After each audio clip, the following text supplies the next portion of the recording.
अथ श्री कार्तिक मास महात्म्य द्वितीय अध्याय।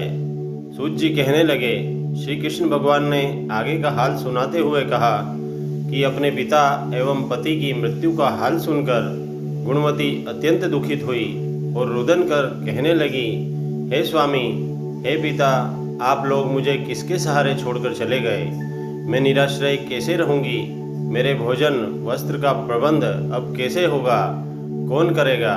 मेरे पास तो कुछ भी नहीं है। मैं किसकी शरण जाऊं? वैधव्य का यह प्रकोप मेरे ऊपर किस प्रकार हुआ?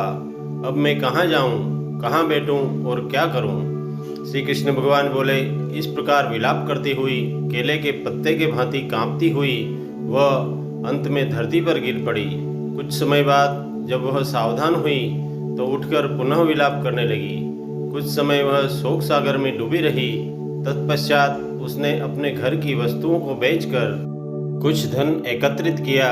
तब अपने पिता और पति की पारलौकिक क्रियाएं संपन्न करके वह अपनी इंद्रियों को वश में रख शुद्ध सात्विक जीवन उसी नगरी में बिताने लगी।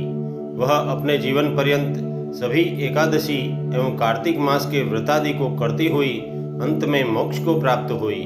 हे प्रिय, कार्तिक मास का व्रत तथा एकादशी के सभी व्रत मुझको अत्यंत प्रिय है। कार्तिक मास में तुला राशि पर सूर्य के निकलने पर प्रातःकाल का स्नान बहुत महत्वपूर्ण है। यह मुक्ति का दाता है। कार्तिक मास में स्नानादि धार्मिक कार्यों से पुत्रादि संपत्ति प्राप्त होती है।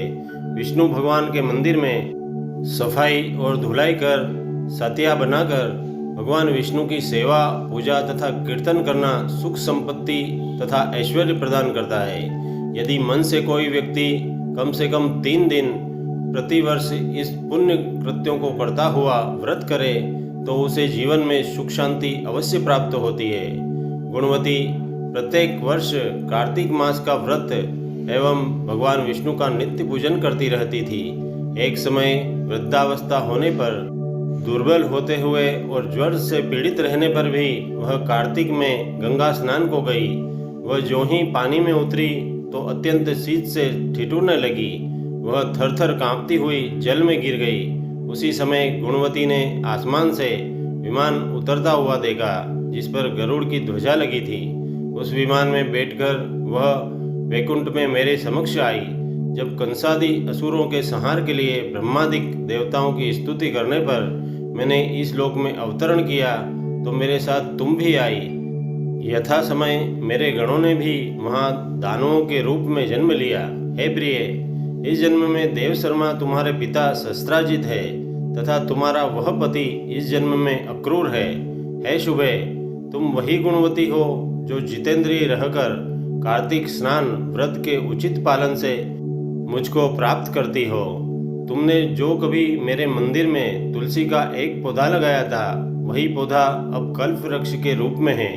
तुमने कार्तिक मास में जो दीपदान किए तथा मेरी सेवा पूजा संयम और नियम के साथ की, उसी से तुम में तुम्हारे गृह में लक्ष्मी का निवास है।